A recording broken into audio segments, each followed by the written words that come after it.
Hello, my beautiful patrons. Today we are going to talk about spectatoring.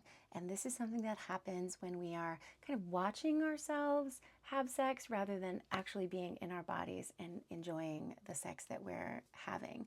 This is a super important concept to understand, especially if you find yourself kind of being in your head or jumping out of your body when you're having sex. This is really common, and it's really common with women, though not exclusively. It can certainly happen to men and other folks as well. This came up in conversation last night with one of my darling clients who makes use of my free 30-minute consults monthly at the Patreon membership. So in addition to working with her and her partner in couple sessions, I also have these once a month 30-minute sessions. I wanted to create this video as additional information for her specifically, but also for all of you because it's a concept that a lot of us struggle with. So spectatoring, we're going to talk about what it is and then how you work with it and how you learn to be more in your body. So again, spectatoring is kind of like you're kind of watching yourself from above have sex, right? Questions might look like, am I doing this right? How does my butt look? Does my partner like the way my body looks? Do I taste okay? What is their experience? How are they doing? Not, does this feel good? Do I need to use the bathroom? Am I comfortable in my body? Am I excited? Am I aroused, right? The kind of external questions can really distract us from what's happening inside of us. And there's a lot of reasons that our brain and our bodies do this. One, some of us just have brains that just kind of are more prone to being distracted or having what we would call intrusive thoughts. For me, this looks like, what am I going to make for dinner? What do I need to put on the grocery list? Like, did I send that email? And knowing that those are okay to have those thoughts, and knowing that it is a practice to bring them back and into your brain, right? So the process of spectatoring might happen to you all the time, might happen to you sometimes. It might happen when you're masturbating as well, right? Like, does this look good? Like, am I doing this right? Does this actually feel good? Should I do something different? And it might happen during partnered play. And a little caveat here, there is a lot of value in turning towards your partner and being attuned to what's happening in them. Do they like what's happening? Are they feeling aroused and turned on and satisfied? Are they having fun? Do they need to say something or, maybe use the bathroom or, tend to that intrusive thought that's in their head? So there's this kind of back and forth of turning towards them and checking in and being attuned to their emotional state, their arousal state, their pleasure, but then kind of constantly bringing it back to yourself. Am I turned on? Do I need to adjust? How can I make this a little bit more comfortable? Like, what would turn me on more? What would make this more exciting?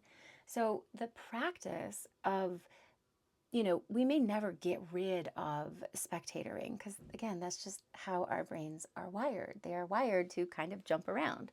So the practice to bring it back is using mindfulness and using mindfulness techniques to notice, bing, I have an intrusive thought, bing, I had that thought about that email, and then coming back to your body. Where is my breath? How am I breathing? What do I feel in my body? If my partner is going down on me or if I'm having intercourse, can I focus in on the sensation, on the pleasure? Can I figure out a way to move my body so that I can literally get my body more involved? Can I move a little bit? Can I move my hips or move my body or, relax my neck or open my mouth? Like, literally anything focused on the body. One of the best ways to do this, and something I would invite literally every human on the planet to do, is really always come back to your breath. If you're not quite able to tune into the sensation in your body or in your mouth or whatever it might be, you can always come back to the breath. How am I breathing in this moment? Am I breathing super shallow from here to here, which can make some of us feel really anxious? Or am I breathing kind of deep into my belly where I can like settle in to the sensation? There's a lot of different ways to integrate breath into your play, and I have lots of other videos about that. And knowing that you can just come back to your regular breath, come back to your normal breath, is one of the best ways to help kind of bring yourself back from this spectatoring. So I would love to hear from you. Like, is spectatoring something that you experience? How have you worked with it in your sexual relationship? How do you feel it in your body? And what are the tools that you use to come back? Again, for me, knowing that my brain disappears sometimes I will even say to my partner, I'm having an intrusive thought about X. And sometimes it's enough just to state it. I'm like, oh, my brain, I left the building for a moment. My brain had this intrusive thought about an email, let's say. And sometimes it's enough just to say it. And, you can say it out loud, like, oh, I had this intrusive thought. I should have sent this email. Ugh, that's a bummer. And maybe my partner can remind me later or help me remember. Or maybe sometimes I actually stop what I'm doing and go and do the thing. Because if sending that one email or making sure the stove is turned off or the front door is locked or whatever it might be, if doing that one little task in 1 minute or 2 minutes can help you be way more focused in your body, then you're probably going to have better sex if you can get rid of that thing and come back, right? The other thing I would like to just mention about this is, like, there is so much value in being in your own pleasure, right? Like, yes, we want to make sure our partners are having a good time, but when we focus on ourselves, when we focus on our pleasure, it makes us more aroused, more turned on, more embodied.